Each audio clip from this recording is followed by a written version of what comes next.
Bienvenue à tous au Festival international du jeu à Cannes où on va essayer de dénicher les petites pépites du Wargame. On est parti, let's go! On est arrivé, on est sur les lieux, c'est parti!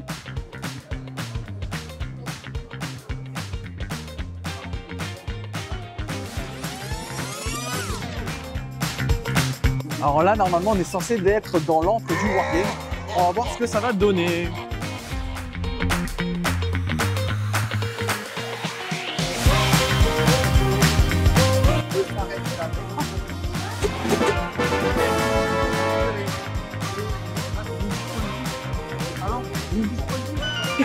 On va investiguer. Là, ça m'intéresse. Il y a plein de trucs là en vrai.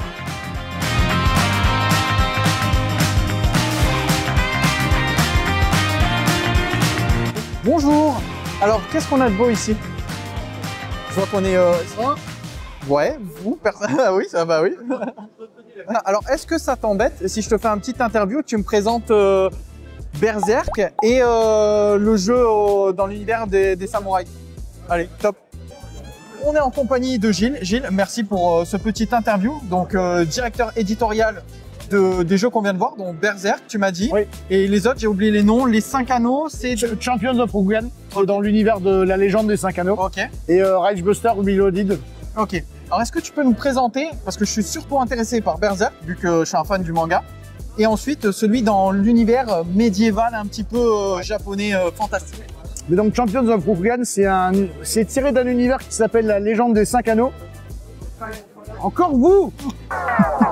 Ça s'en va et ça revient. C'est tiré d'un univers qui au départ était un jeu de cartes, un TCG et un jeu de rôle. Ok. Dans lequel on est sur une sorte de Japon mythologique, alors totalement fantasmé, je veux dire, on n'est vraiment pas sur le Japon, c'est l'univers de Rokugan justement. Ça me fait penser à un jeu vidéo ça, mais... On peut, il y a un jeu vidéo Légende des 5 anneaux qui sort sur Steam le mois prochain. Ah ouais, canon. Ouais, Okay. Shadow Veil ça s'appelle. Très bon. Bon, je suis aussi un bon joueur, donc on va regarder ça. En jeu de cartes, ouais. Ok. Et donc c'est un univers dans lequel on va incarner les différents membres de clans et sur lesquels on va essayer de réussir des missions, soit pour sauver de la menace de l'outre-monde, soit pour découvrir qui est le traître intérieur, mais en sachant que chaque clan va essayer de tirer l'épingle du jeu pour lui, donc c'est un coopératif, mais il y a un joueur qui va gagner plus que les autres. On peut jouer jusqu'à combien de joueurs? Jusqu'à 5 joueurs. Ah oui, c'est pas mal. Ouais.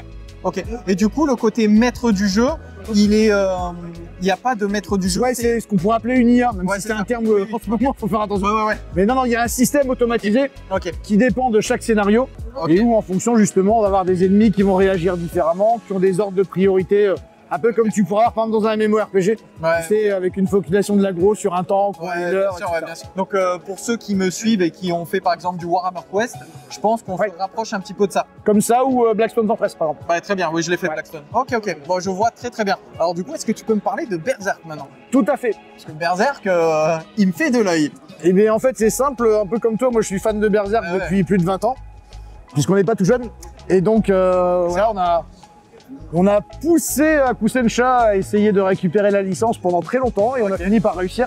Et donc, on fait tout un jeu coopératif où on va jouer Guts et toute la bande qui l'entoure. Ok. Alors, toute la partie qu'on va jouer se déroule après l'éclipse, pour ceux qui connaissent l'univers. Donc, après l'éclipse, après les 3 films qui sont sortis en 2015. En fait, on va se focaliser principalement sur l'arc du Faucon. Ok. Alors, je ne dis pas qu'il n'y aura pas d'autres choses, on verra pendant la campagne participative. Ok. C'est pas impossible.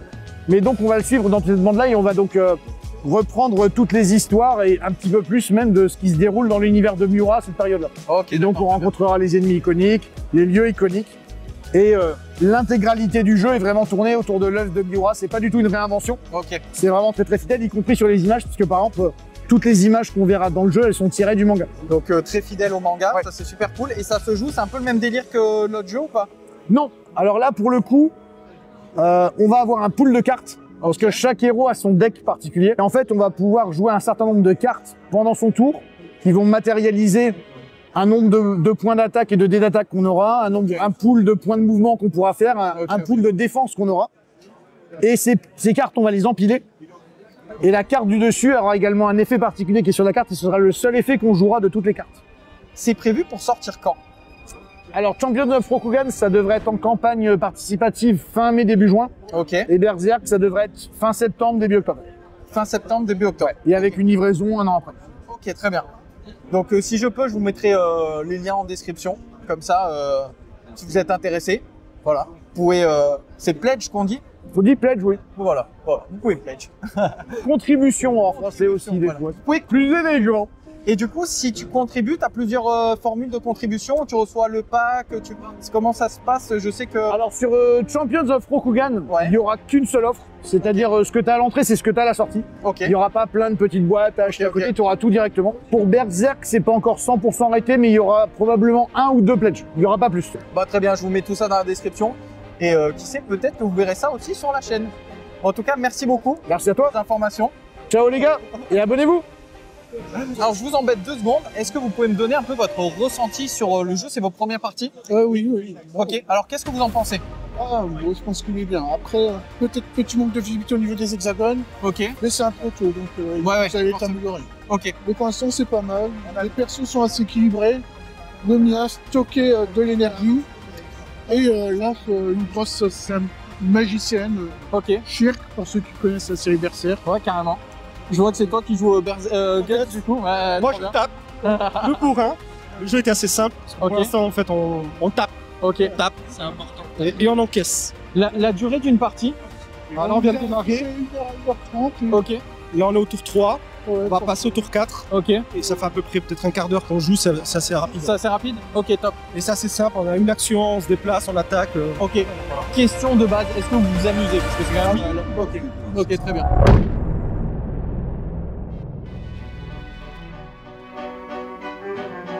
Ça se tape. On va tester.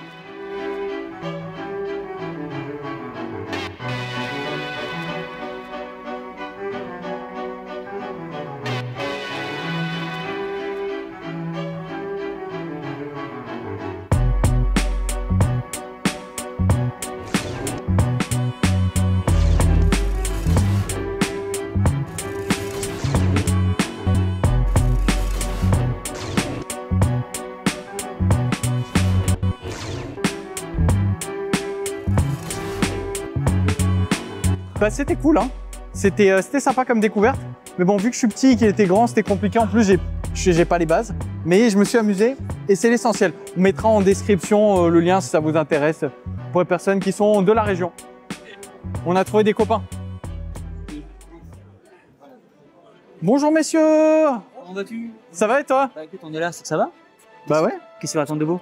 Bah écoute, petite vidéo là pour la chaîne. Bah écoute, alors je suis désolé, tout est Con- pas. Conquest. C'est ça, Conquest. Elles sont pas mal, hein. Ouais, puis en plus c'est assez quali, honnêtement, c'est assez sympa. Franchement, ouais, c'est pas mal du tout. Donc voilà. Donc ouais, mais faudrait que je suis en train de perdre mon unité de ligne. Voilà, Et ça va, tu kiffes toi Conquest? j'adore. Ok. Je suis vraiment un très bon alternative. Voilà, j'ai Ah ouais, vous avez arrêté 40K pour Conquest, donc c'est vraiment que c'est bon quoi. Ouais. Ok. ouais, il y a un côté sympa, vachement plus létal, plus fluide. Ok. C'est l'effet de parfum. Ok. Ce côté fluide. Et c'est surtout que les règles sont gratuites. Toutes les règles de tout le jeu Ok. sont mises à jour, tout est gratuit. Et en fait, tu payes ta règle, tu payes. Ouais, tu payes tes figues et après tu joues quoi. Et t'as pas besoin, t'as pas ce côté. Arrêtez, je vais devoir me lancer dans Conquest maintenant. Et, bah voilà, allez, j'embarque ça à la maison. Voilà. Vous allez devoir voir du Conquest sur la chaîne, c'est pas ma faute. Mea culpa, je suis passé par là. Bon, je vous laisse jouer tranquille. Je vais finir ma petite visite. Ça marche. Mais ouais, qui sait, peut-être qu'un jour, je me lance sur Conquest.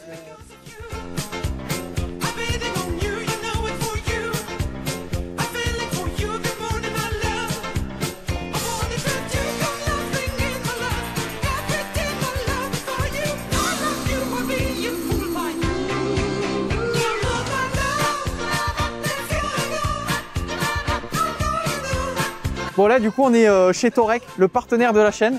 Je vous fais découvrir hein, pour ceux qui connaissent pas. En général, tous les tapis de jeu que vous voyez sur les rapports de bataille, ça vient de chez Torek.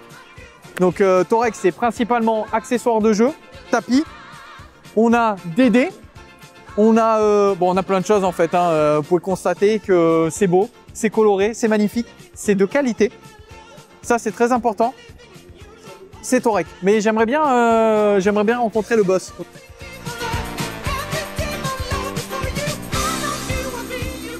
Ça y est, j'ai trouvé le patron. Je suis avec Anthony, le responsable Torek. Donc le spécialiste, hein, c'est lui qui nous gère tous ces tapis, tous ces accessoires de jeu. Est-ce que tu peux présenter un petit peu Ouais, bien sûr. Bonjour à tous. Ouais, bien sûr. Donc nous, on est fabricant d'accessoires de jeux de société et jeux de figurines. Donc on fait des tapis de jeu, des tapis de wargame, des décors, des pistes à dés, vraiment tout ce qu'il faut pour vous faciliter la vie quand on joue à nos jeux préférés. Et puis là, sur le salon, on a ramené un nouveau produit, c'est des plaques en alu. C'est de la déco, des plaques magnétiques. Tout ça, voilà, c'est magnifique. Voilà. Magnifique. De toute façon, je l'ai dit tout à l'heure, tout ce qu'il fait, c'est super quali. Moi, j'apprécie tous les rapports de bataille. Hein, je les fais avec quasiment tous, avec tes tapis. Ouais. J'adore. Donc n'oubliez pas, si vous voulez acheter du tapis de jeu, vous passez par chez Torek. Comme ça, vous supportez la chaîne. Avec le code WizGameTV, vous avez moins 10%. Donc c'est parfait. Comme ça, tout le monde est content. Voilà. En tout cas, ça fait plaisir de te rencontrer. Ouais, moi aussi, ça fait plaisir. Et on va parler un petit peu en off. Comme ça, hein, entre... Ah voilà, c'est dans la boîte. Anto, merci. Merci.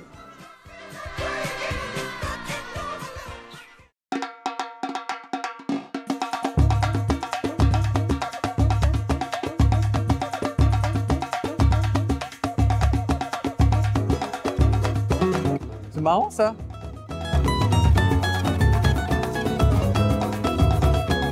Des artisanaux. On peut tester, si je lance un dé et que je fais un 6, peut-être que j'en achète un. Je vais prendre lui. Jean-Yves, tu peux venir filmer mon petit lancer de dés? À voir s'il me porte chance. Allez, c'est parti. Bah voilà, mais je sais. D'habitude c'est 1, là c'est quand même 2 fois mieux. C'est quand même 2 fois mieux. Non, c'est qu'il n'est pas fait pour moi. Non, ils sont très très beaux vos dés. Très très beaux.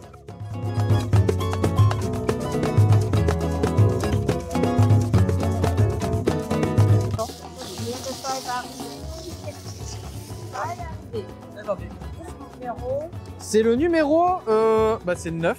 9, ou ouais c'est ça. Vous avez gagné un dé. Ah bah très bien, c'est parfait ça. D, c'est nickel, merci bien. Je peux choisir celui que je veux. Alors, je vais prendre un dé de 6 s'il y en a un.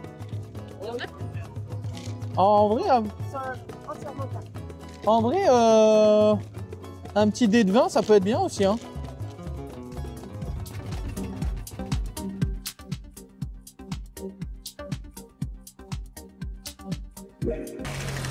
Pendant ce temps, à Veracruz... ¿Algo más, señora? Es todo, gracias. ¿Cuánto le debo?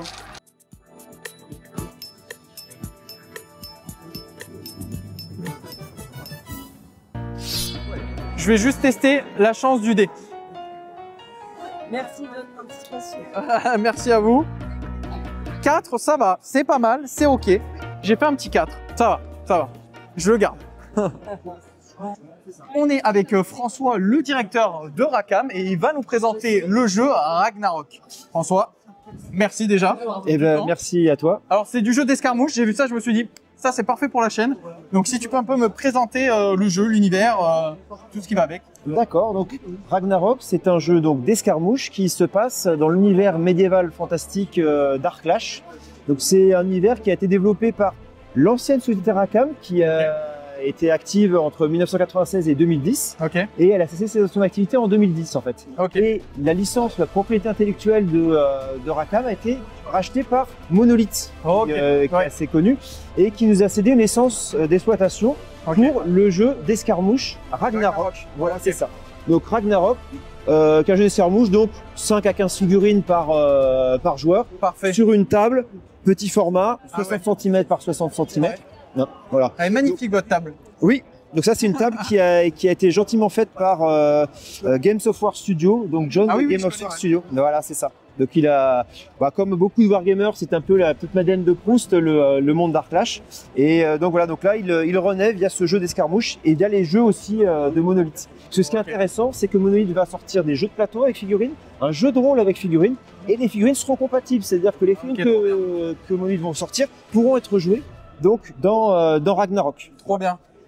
Donc Ragnarok, alors la patte Rackham, c'est la méthodologie, c'est essayer d'avoir une qualité maximale sur tout l'aspect graphique. C'est pour ça qu'on a repris l'ancien directeur artistique de Rackham, okay. Didier Poli, okay. Qui chapeaute donc les sculpteurs pour obtenir vraiment la qualité la plus. Les figues sont incroyables. Hein. Ouais. Ah ouais. Ah bah, merci. Pour vous dire, moi je joue quasiment qu'à du Warhammer. Oui. Et on sait que Games Workshop, ils ont cette spécialité de produire de très belles figurines. Et là, il y a du level, les gars. Il y a du level. Alors, c'est vrai que là, sur l'aspect sculpture de figurines, on est sur de l'impression 3D. Ouais. Impression 3D, ce qui fait qu'en fait, on n'a pas de contraintes de moulage, que ce soit pour avant le plomb ou le plastique. Ouais. Donc, on peut faire de réelles figurines en 3D. Ça sera la figurine 3D donc monobloc, ouais. Voilà, puisque c'est impression 3D. Au final, c'est pas plus mal.